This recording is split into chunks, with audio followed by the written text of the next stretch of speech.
Dictation अभ्यास के लिए हमारे चैनल को सब्सक्राइब करें। चलिए शुरू करते हैं। प्रतिलेखन संख्या 97। मानक रेडी स्टार्ट।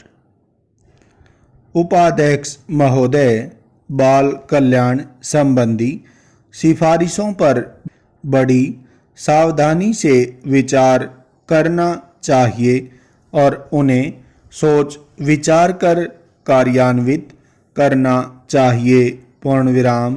भारत में गांव में और नगरों में यह सामान्य धारणा है कि बालक को ईश्वर रूप माना जाता है। पूर्णविराम। ब्रिटिश शासन में हम बालकों की दशा सुधारने की दृष्टि से कोई उपयुक्त बाल नीति निर्धारित नहीं कर सके। पूर्णविराम। जैसा पंडित नेहरू ने अपना विचार प्रकट किया था कि यदि बालकों की और समुचित रूप से ध्यान दिया जाता और बालक यह अनुभव करते हैं कि वह भी हमारे सभी क्रियाकलापों में सहभागी हैं, तो देश का अधिक ठोस निर्माण होता। पूर्णविराम। हमारे देश में अनेक संगठन और राज्य सरकारें बालकों की देखभाल करती हैं, किंतु धन की कमी के कारण राष्ट्रीय स्तर पर कुछ ठोस कार्य नहीं हुआ है। पूर्णविराम। मुझे विश्वास है कि यदि सामान्य जनता में से प्रत्येक व्यक्ति वर्ष में 5 पैसे का योगदान करे तो हमारे पास पर्याप्त मात्रा में धन एकत्र हो सकता है और हम बालकों के लिए केंद्र और राज्यों के स्तर पर रचनात्मक और व्यापक नीति बना सकते हैं। पूर्णविराम। बड़े खेद का विषय है कि हमारे देश में बालकों और युवकों को सरकार द्वारा वित्तीय प्रोत्साहन नहीं दिया जाता है।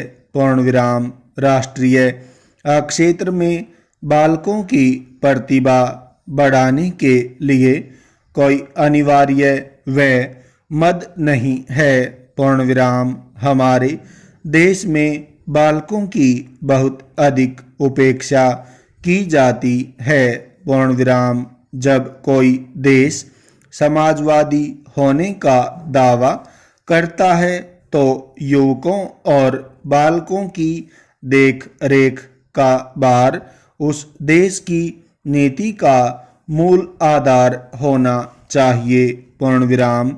प्रथम टिप्पणी में कहा गया है कि सभी बालकों के लिए स्वास्थ्य कार्यक्रम तैयार किया जाना चाहिए। पूर्णविराम। लेकिन स्वास्थ्य केंद्र उन्हें साधारण औषधियाँ भी नहीं देते हैं।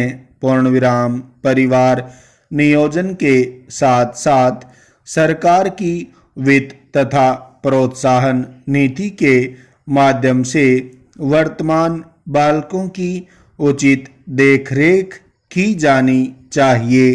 पूर्णविराम। यदि हमने इस पहलू की उपेक्षा की तो इस देश के युवकों और बालकों का मस्तिष्क एवं प्रतिभा पूर्णतः कुंठित हो जाएगी। पूर्णविराम। क्या ये सिफारिशें केंद्र के वित्तीय प्रोत्साहन तथा राज्य सरकारों के उचित प्रोत्साहन के बिना सफल सिद्ध हो सकती हैं? प्रश्नवाचक। अतः योजना आयोग के वित्तीय प्रोत्साहन से बालकों के कल्याण के लिए प्रतिवर्ष यथार्थ नीति निर्धारित की जानी चाहिए। पूर्णविराम। यदि बालकों के लिए प्राथमिक शिक्षा के विस्तार के लिए धन खर्च किया जाए तो बेहतर होगा। पूर्ण विराम। इस प्रयोजन के लिए दी गई राशि बढ़ाकर 3 गुनी की जानी चाहिए। पूर्ण विराम। यह भी सिफारिश की गई है, जो स्वागत योग्य भी है, कि 14 वर्ष से कम आयु के बालक को कठोर काम पर नहीं लगाना चाहिए और उससे भारी काम नहीं करवाना चाहिए। पूर्ण विराम। यदि इसे सार्थक बनाना है तो इसे कठोरता से कार्यान्वित किया जाना चाहिए। पूर्ण विराम। मेरा सुझाव है कि भावी पीढ़ी के निर्माण के लिए सरकार को चाहिए कि बालकों के लिए उचित शिक्षा तथा सही देख रेख का प्रबंध करें। पूर्ण विराम। बालक राष्ट्र की संपत्ति हैं और यदि इस प्राकृतिक संपत्ति का उचित उपयोग नहीं किया गया तो हम अपने देश की दशा सुधारने के बारे में सोच नहीं सकते। पूर्ण विराम। विभिन्न संवैधानिक उपबंधों तथा राज्य सरकारों द्वारा बनाए गए कानूनों के बावजूद हम अपने बालकों के लिए समुचित कार्य भी नहीं कर सकते हैं। पूर्ण विराम। कोई ऐसा विभाग भी नहीं है जो बालकों के स्वास्थ्य तथा उनकी विभिन्न समस्याओं का दायित्व अपने ऊपर ले सके।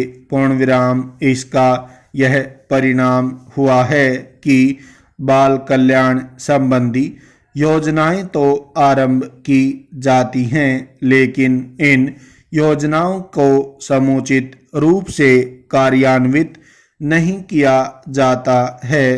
पूर्ण विराम। अतः मेरा निवेदन है कि मंत्री महोदय यह सुनिश्चित करें कि बाल कल्याण योजनाओं के कार्यान्वयन के लिए उत्तरदायी सभी विभागों में बेहतर तालमेल हो।